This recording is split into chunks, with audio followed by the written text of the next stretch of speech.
दोस्तों आज जो कॉमिक्स हम पढ़ेंगे उसका नाम है लाल कोठी का रहस्य। ये कॉमिक्स एक्शन जासूसी और कॉमेडी कॉमिक्स है और इसके हीरो हैं 3 जासूस और इन तीनों जासूसों की पहली कॉमिक्स है। तो पढ़ते हैं इसको। लाल कोठी का रहस्य। चाइना टाउन शिवपुरी नगर का एक बहुत ही प्रसिद्ध मोहल्ला है। यहाँ अधिकतर प्रवासी चीनी और तिब्बती नागरिक रहते हैं। चाइना टाउन के चीनी भोजनालय नगर वासियों में बड़े लोकप्रिय हैं। शिवपुरी एक विशाल बंदरगाह है। यही कारण है कि चाइना टाउन के बाजार में तस्करी की अनेक तरह की विदेशी चीजें भी मिलती हैं। इसी कारण बंगाल घूमने आने वाले पर्यटकों में शिवपुरी का चाइना टाउन एक विशेष आकर्षण का केंद्र है। चूंकि चाइना टाउन में अब तक कोई बहुत बड़ा अपराध घटित नहीं हुआ है, इसलिए स्थानीय पुलिस इस इलाके को पीस जोन ही मानती रही है। लेकिन पिछले दिनों जब एयर इंडिया का एक विमान लंदन के हीथ्रो एयरपोर्ट पर उतरा तो यह चीनी पिछले 2 सप्ताह में तीसरी बार दिल्ली और लंदन के बीच यात्रा कर रहा है। आखिर इसे ऐसा कौन सा जरूरी काम हो सकता है?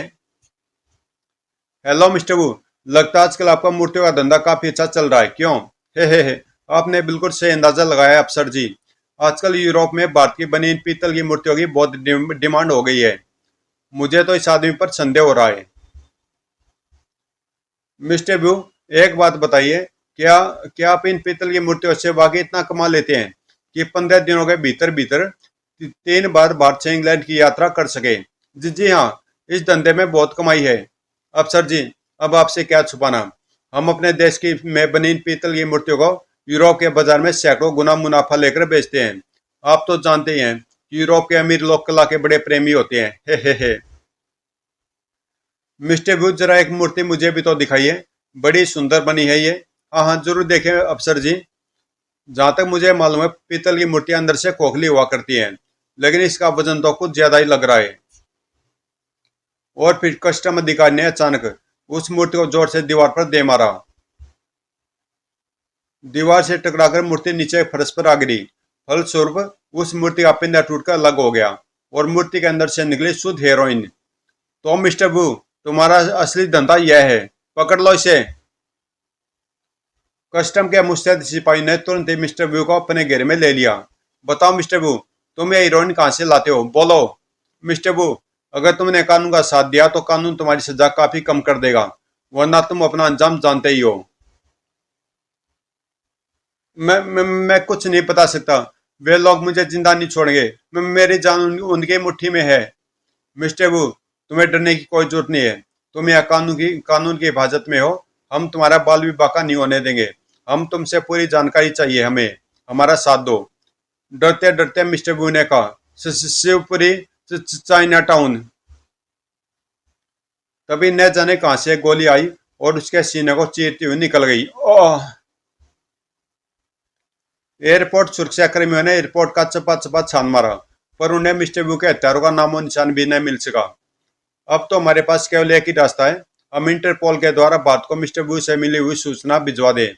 वो मानवता का नाश करने वाले हीरोइन शिवपुरी चाइना टाउन से ही दुनिया भर में सप्लाई की जाती है। तब से शिवपुरी की पुलिस केंद्रीय खुफिया विभाग के आदेश पर चाइना टाउन पर विशेष निगाह रखे हुए थी। इंस्पेक्टर रामलखन, यह तुमने क्या बेस बना रखा है? यह पुलिस कार्यालय है या नाटक कंपनी? गुर्र। डीसीपी साहब, आज मैं भिखारी का बेस बनाकर फिर चाइना टाउन जासूसी करने गया था, लेकिन वहां के निवासियों ने पहले की तरह आज मुझे फिर पहचान लिया। सब गुड़ गोबर हो गया। बू। Shut up. मैंने तुम्हें एक काबिल पुलिस अफसर समझकर चाइना टाउन वाला केस तुम्हारे हाथ में दिया और तुम पिछले 3 सप्ताह से जासूसी करने के नाम पर फैंसी ड्रेस परेड करते फिर रहे हो। रोज दिल्ली से फोन पर फोन आ रहे हैं। गुर्र। डीसीपी साहब, मुझे एक मौका और दीजिए। इस बार मैं हर हालत में कामयाब होकर दिखाऊंगा, प्लीज सर। ठीक है, मैं तुम्हें आज का दिन और देता हूँ। अगर आज भी तुम कोई कामयाबी हासिल न कर पाए तो मुझे कोई और रास्ता सोचना होगा। और इस बार इंस्पेक्टर रामलखन गुब्बारे वाले का वेश धारण करके चाइना टाउन में जासूसी करने पहुंचा।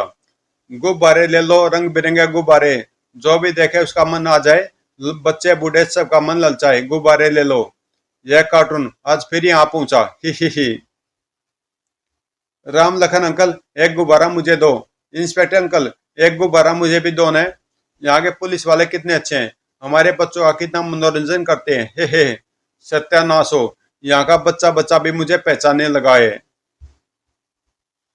और फिर इंस्पेक्टर राम लखन के पास इसके अलावा और कोई चारा नहीं रहा कि वे अपनी जासूसी कला पर फूट फूट कर रोए। वो कुछ देर बाद डीसीपी के कार्यालय में, सर मैं बहुत शर्मिंदा हूँ। वो इंस्पेक्टर राम लखन, तुमने पुलिस की नाक कटवा कर रख दी है। गुर्र।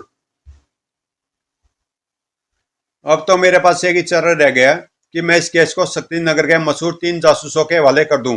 ला राम लखन, तुरंत जाओ और उनके नाम एक अर्जेंट टेलीग्राम भेजो। सर मैंने तो सुना कि वे तीनों जासूस एक नंबर के नमूने हैं। ऐसा पेचीदा केस क्या उन नमूनों के हवाले करना ठीक होगा? वे नमूने जरूर हैं, लेकिन लेकिन उनकी जासूसी बुद्धि का कोई मुकाबला नहीं कर सकता। तुम जाओ और अपना काम करो। प्रिय पाठकों, अब चलिए शक्ति नगर और खुद ही फैसला कीजिए कि इस कॉमिक के हीरो 3 जासूस वाकई में नमूने है या नहीं। नाश्ते का समय निकला जा रहा है, जबकि अभी तक हमें अपनी खोई हुई डबल रोटी का पैकेट नहीं मिल पाया है। वो भूख लगी है। आखिर वह डबल रोटी का पैकेट गया तो गया कहाँ? हाय, भूख के मारे मेरी तो तोंदी पिचकी जा रही है। मेरा क्या होगा? बू मोटे, तुझे खाने के अलावा और भी क्या कुछ सूझता है? तेरी भूख भूख चिल्लाना सुनकर मेरी भूख ही उड़ गई है। गुर्र। अगर तुझे वाकई में इतनी भूख सता रही है तो हमारे साथ डबल रोटी ढूंढवाने में मदद करो, भूखड़ कहीं के। वे कई घंटे तक अपने अपने पूरे घर में खोई हुई डबल रोटी का पैकेट ढूंढते रहे, पर उन्हें कोई कामयाबी नहीं मिल सकी। आज सुबह ही तो डबल रोटी खरीद कर लाया था, आखिर वह जा कहाँ सकती है? भूख लगी है। बू सुबह मोटे। गुर्र। उन माँ जासूसों का वह डबल रोटी का पैकेट भला मिलता भी कैसे, क्योंकि उसे चुराने वाले कोई साधारण चोर थोड़े ही थे। वाह, आज तो मजा आ गया। आज हमने इतना खा लिया कि 3-4 दिनों तक हमें कुछ भी खाने की जरूरत नहीं पड़ेगी। ची ची ची। यम यम। तभी तार वाला। तार कहाँ से आया हो सकता है? यह लीजिए साहब, शिवपुरी से आपके नाम ये एजेंट तार आया है। शिवपुरी से हमारे नाम तार कौन भेज सकता है? अच्छा, यह डीसीपी शर्मा का तार है। उन्होंने मुझे हमें फौरन शिवपुरी बुलवाया है। वे किसी ड्रग स्मगलिंग का केस सुलझाने में हमारी सहायता चाहते हैं। ठीक है, हम आज इस शिवपुरी के लिए रवाना हो जाते हैं। लेकिन मेरे नाश्ते का क्या होगा? भूख भू। तीनों जासूसों की मंडली दूसरे दिन ही सुबह की फ्लाइट से शिवपुरी पहुंची। मुझे उम्मीद थी तुम तीनों जरूर आओगे। यही चाइना टाउन वाले केस की फाइल। अगर तुम लोग इस केस को सुलझाने में सफल हो सके तो तुम्हें सरकार से काफी इनाम मिलेगा और मशहूरी भी खूब मिलेगी। वेरी गुड, हम अभी काम शुरू कर देते हैं। उन्होंने उस फाइल का खूब बारीकी से अध्ययन किया और कुछ ही देर बाद तहकीकात करने चाइना टाउन पहुंच गए।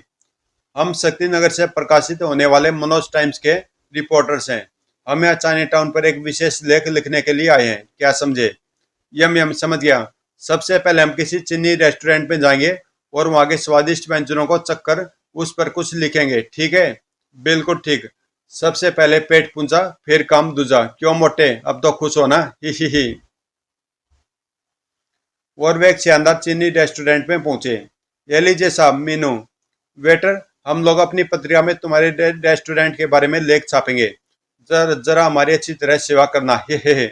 मेरे मुंह में तो अभी से पानी आ रहा है। यम यम। आम चीनी भोजन तो हम खाते ही रहते हैं, लेकिन आज हम कुछ विशेष चीज खाएंगे।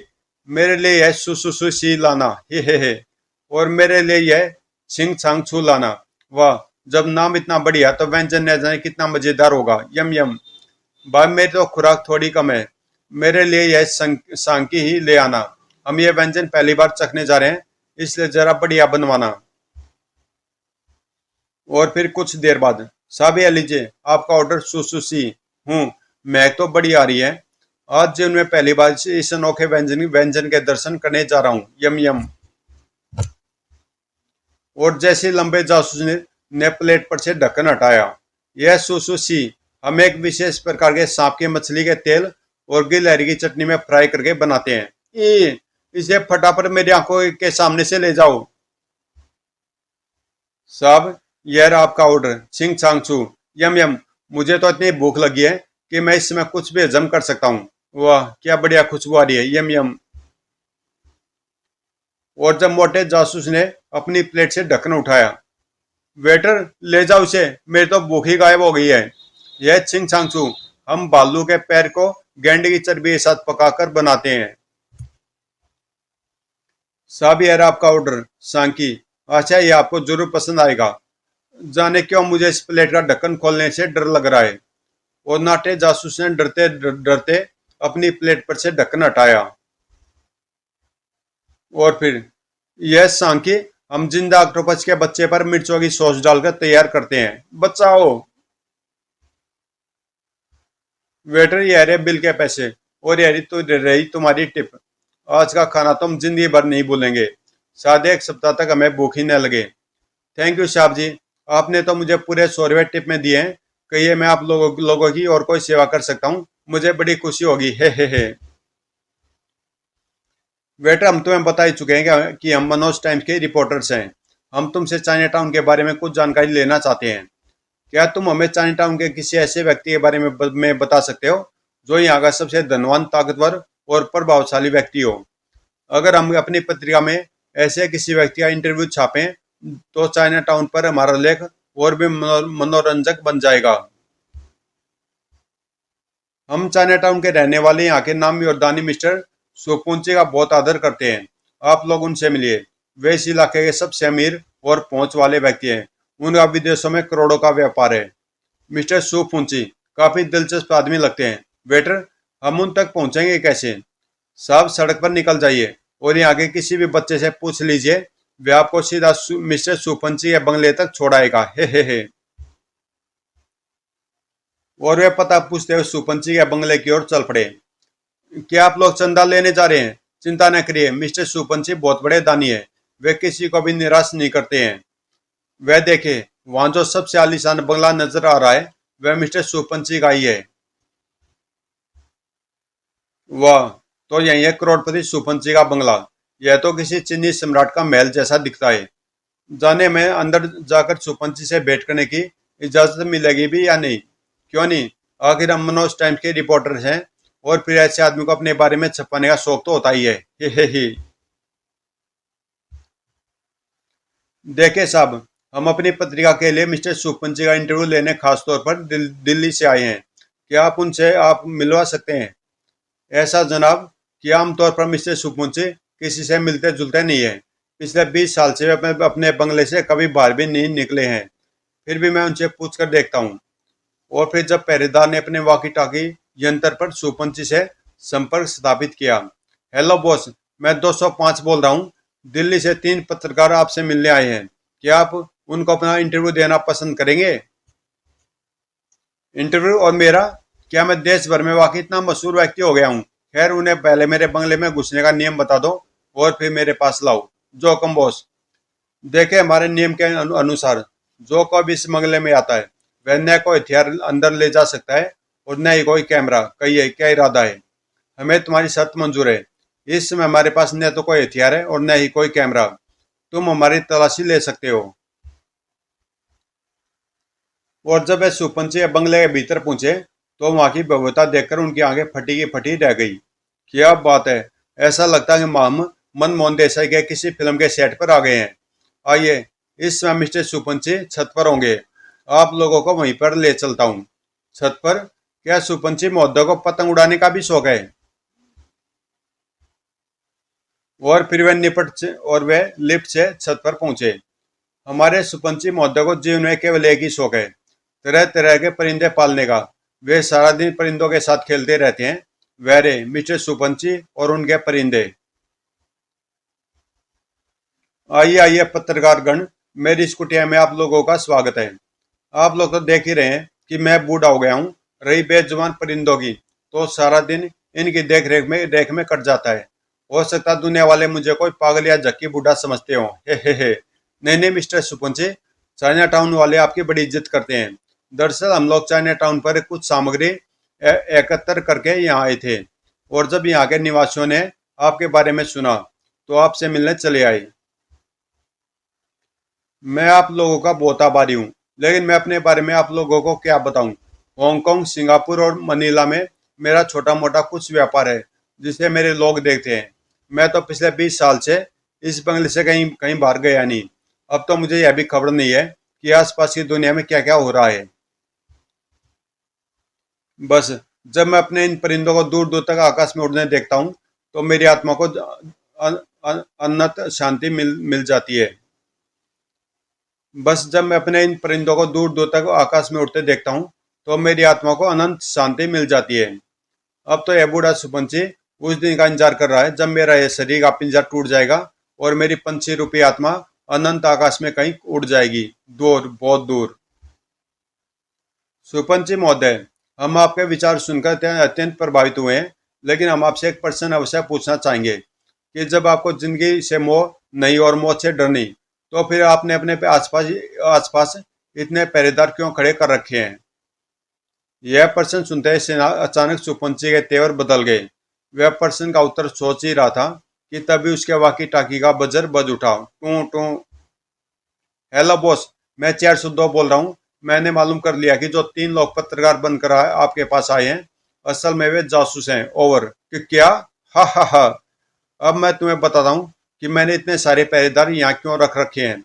असल में ये मेरी सुरक्षा के लिए नहीं, बल्कि तुम जैसे फटीचर जासूसों की सुरक्षा के लिए हैं। क्या समझे? अब देखो इस बूढ़े सुपंची के कुंफू का कमाल। हिया, आज बड़े दिनों बाद मजा आया। या, हा हा हा। जैसे ऐसे मूर्ख जासूस रोज पिटने के लिए आते रहे तो यह बूढ़ा सुपंची फिर जवान हो जाएगा। याहू। कुछ ही देर बाद तीनों जासूस सुपंची के बंगले के बाहर सड़क पर पड़े हुए थे। वह बुढ़ऊ के साक्षात वह बुढ़ऊ तो साक्षात रावण का अवतार है। हाय राम जाने मेरे शरीर में कोई साबुत हड्डी बची भी है या नहीं। हाय। ससुरे ने ससुरे ने मुझ 4 फुटे को भी नहीं बख्शा। हाय। दूसरे दिन तीनों जासूस होटल के अपने कमरे में आराम फरमा रहे थे। मेरे ख्याल से अब हमारे लिए चाइना टाउन में जाकर कुछ पता कर पाना असंभव है। सुपंची आदमी हमें चाइना टाउन में पैर भी नहीं रखने देंगे। सत्यानाश हो उस बुड्ढे का। हाय। पुलिस के अनुसार दार्जिलिंग की पहाड़ियों के आसपास के क्षेत्रों में काफी मात्रा में अफीम की खेती होती है। वहीं से अफीम गुप्त तरीके से चाइना टाउन आती है और फिर चाइना टाउन से विदेशों में सप्लाई की जाती है। यानी कि हम अगर दार्जिलिंग की पहाड़ियों पर जाएं तो कुछ बात बन सकती है। हमें सबसे पहले यह पता करना होगा कि दार्जिलिंग की पहाड़ियों से चाइना टाउन तक अफीम आती कैसे है। 2 दिन शिवपुरी में आराम करने के बाद वे तीनों जासूस एक कार किराए पर लेकर दार्जिलिंग की पहाड़ियों की ओर चल पड़े। लगातार 26 घंटे की यात्रा करने के बाद वे जाखू नाम के एक कस्बे में पहुंचे। हम अपनी मंजिल पर आ पहुंचे। दार्जिलिंग से 42 मील दूरी है।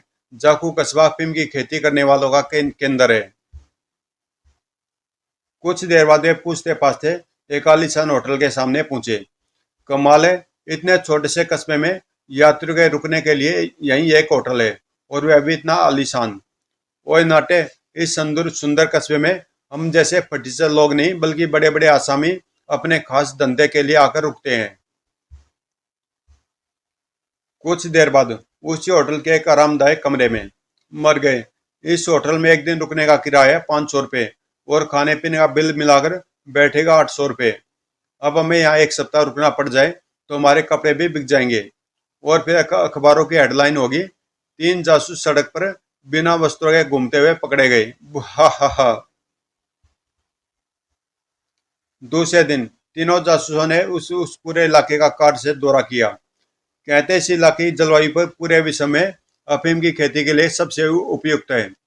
मैंने एक बात पर और गौर किया है कि यहाँ के सारे किसान काफी संपन्न दिखते हैं।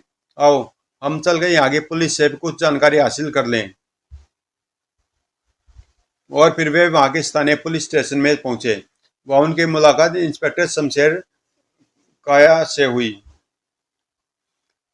शमशेर कापा एक ईमानदार पुलिसकर्मी थे और उन्होंने तीनों जासूसों को कुछ बहुत ही जरूरी जानकारियां दी।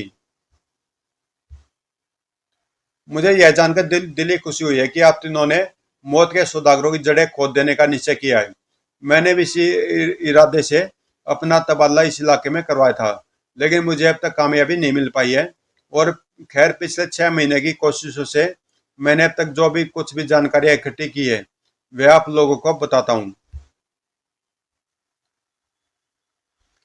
सरकार अपनी जरूरत के अनुसार यहाँ के आम किसानों को उनकी जमीनों के हिसाब से अफीम की खेती करने के लिए लाइसेंस देती है। सरकार ये अफीम देश और विदेशी कई दवा बनाने वाली कंपनियों को बेचती है। इससे हमारे देश को काफी विदेशी मुद्रा की आमदनी होती है। लेकिन यहाँ के कई किसान चोरी छिपे अपने निर्धारित कोटे से कहीं ज्यादा अफीम पैदा कर लेते हैं और फिर उस अफीम को सरकार द्वारा निर्धारित भाव से कई गुना अधिक भाव में तस्करों के एजेंटों के हाथे बेच देते हैं। आपने तो गौर किया ही होगा कि इस इलाके के किसान औरों के मुकाबले में काफी समर्थ है। वैसे यहाँ की पुलिस काफी सतर्क रहती है। हमने इस पूरे इलाके की सड़कों की नाकाबंदी कर रखी है, लेकिन फिर भी आज तक हमें यह पता नहीं चल पाया है कि यहाँ से तस्करों के एजेंट चाइना टाउन तक अफीम कैसे पहुंचाते हैं। हम एक एजेंट को पकड़ने में भी कामयाब हो गए थे, लेकिन हमारे पास पूरे सबूत न होने के कारण उसे छोड़ देना पड़ा। वह एजेंट यहाँ का स्थानीय निवासी है और उसका नाम है श्याम बहादुर। इंस्पेक्टर साहब, यह श्याम बहादुर हमारे काम आ सकता है। अगर हम उसका पीछा करें तो क्या पता हमारे हाथ को सुराग लग जाए। जी हाँ इंस्पेक्टर साहब, आप हमें श्याम बहादुर के घर का पता दे दीजिए। बहुत अच्छा जी, अभी उसकी फाइल से पता निकाल कर आपको देता हूँ, लेकिन जरा सावधान से काम लेना। यह इलाका खतरनाक है। यहाँ फैले तस्करों के एजेंट किसी की भी जान लेने में बिल्कुल नहीं हिचकिचाते। और फिर वे तीनों जासूस इंस्पेक्टर शमशेर कापा से विदा लेकर वापस अपने होटल की ओर चल पड़े। अब हम चल के होटल में आराम करते हैं। कल सुबह से ही श्याम बहादुर का पीछा शुरू कर देंगे। हाय, बड़े जोरों की भूख सताने लगी है। सुबह मोटे। दूसरे दिन सुबह उन्हें श्याम बहादुर का घर ढूंढने में कोई कठिनाई नहीं हुई और उन्होंने श्याम बहादुर के घर से कुछ ही दूर एक टीले पर अपना ठिकाना बना लिया। वहीं झाड़ियों में छुपकर वे दूरबीन के सहारे श्याम बहादुर के घर पर निगरानी करने लगे। अब हमें बारी बारी से दिन रात इस मकान पर निगाह रखनी होगी। बिल्कुल ठीक, क्योंकि श्याम बहादुर एक ऐसी कड़ी है जिससे हमें इस केस का कोई सुराग मिल सकता है। हमें श्याम बहादुर को पहचानने में कोई कठिनाई तो नहीं होनी चाहिए। हम उसकी तस्वीरें पुलिस की फाइल में देख ही चुके हैं। पूरे 2 दिन और 2 रात वे उस मकान पर निगाह गड़ाए रहे, लेकिन इस बीच न तो कोई उसे मकान में से बाहर निकला और न ही कोई अंदर गया। तीसरे दिन सुबह काफी धुंध छाई हुई थी। 8 बजे के करीब उस मकान का मेन गेट खुला और उसमें से एक आदमी बाहर निकला। वह आदमी श्याम बहादुर ही था। श्याम बहादुर एक हाथ में बंदूक थामे हुए था और उसके दूसरे हाथ में एक पैकेट था। वह बड़ी सावधानी से चारों ओर देखता हुआ एक पहाड़ी पगडंडी पर चलने लगा। पूरे 1.5 घंटे तक पहाड़ी पगडंडियों पर चलता हुआ वह पहाड़ी की चोटी पर स्थित एक ऐसे बंगले के पास पहुंचा जो चारों ओर से घने पेड़ों से घिरा हुआ था। श्याम बहादुर के वहां पहुंचते ही उस बंगले का विशाल गेट खुल गया और वह अंदर चला गया। वह विशाल बंगला बहुत ही रहस्यमय दिख रहा था। चारों ओर से घने पेड़ों से घिरे होने के कारण यह देख पाना बिल्कुल बिल्कुल असंभव था कि अंदर क्या हो रहा है। और कुछ ही देर बाद जब श्याम बहादुर उस बंगले में से बाहर निकला तो उसके हाथ में पैकेट नहीं था। मार दिया पापड़ वाले को। अब हम सीधे पुलिस स्टेशन चलते हैं और यह पता करते हैं कि यह रहस्यमय बंगला किसका है। याहू, आखिर हमारी मेहनत रंग ले आई है। ही। कुछ देर बाद पुलिस स्टेशन में जिस बंगले के बारे में आप लोग पूछ रहे हैं उसे उसे यहाँ के स्थानीय लोग लाल कोठी कहते हैं। इस फाइल के अनुसार उस लाल कोठी का मालिक शिवपुरी का कोई चीनी व्यापारी सुपंची है। सुपंची, फिर तो लगता है हमारा तीर निशाने पर बैठने ही वाला है। इंस्पेक्टर साहब, अब तो आप किसी तरह हमारे लिए एक हेलीकॉप्टर का इंतजाम करवा दीजिए। इंस्पेक्टर शमशेर कापा के आग्रह पर दार्जिलिंग से विशेष पुलिस का हेलीकॉप्टर जाखू आ पहुंचा। चलिए इंस्पेक्टर साहब, अब जरा उस लाल कोठी को गौर से देखा जाए। और फिर यह रही लाल कोठी। कमाल है, यहाँ भी सुपुंसी ने ढेर सारे परिंदों को पाल रखा है। चक्कर क्या है, समझ में आ गया। याहू, अगर परिंदों को अच्छी तरह ट्रेनिंग देकर उनके द्वारा चिट्ठी भेजी जा सकती है तो उनके द्वारा जहाँ चाहे अफीम भी भेजी जा सकती है। हा। वाह नाटे, तेरा भेजा तो म्यूजियम में रखने योग्य है, लेकिन अभी हमें प्रमाण एकत्रित करने होंगे, तभी कोई कार्रवाई की जा सकेगी। और फिर वे वापस पुलिस स्टेशन लौट आए। बहुत मेहनत कर ली आज, अब मुझे पराठे खाने की इच्छा हो रही है। सुबह मोटे। उसके बाद उन्होंने आगे की कार्रवाई के लिए योजना बनाई। मुझे एक ऐसे इलेक्ट्रॉनिक यंत्र के बारे में पता है जिसके द्वारा परिंदों की ध्वनि तरंगों द्वारा अपने बस में किया जा सकता है, लेकिन यह यंत्र हमें दिल्ली के रक्षा मंत्रालय से प्राप्त करना होगा।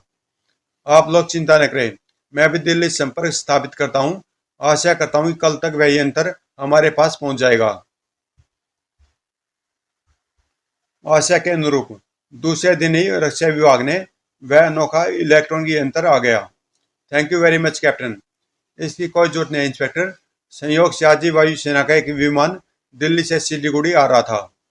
अब अगर किस्मत ने साथ दिया तो माजी स्मगलर के इस गैंग का भांडा फोड़ देंगे।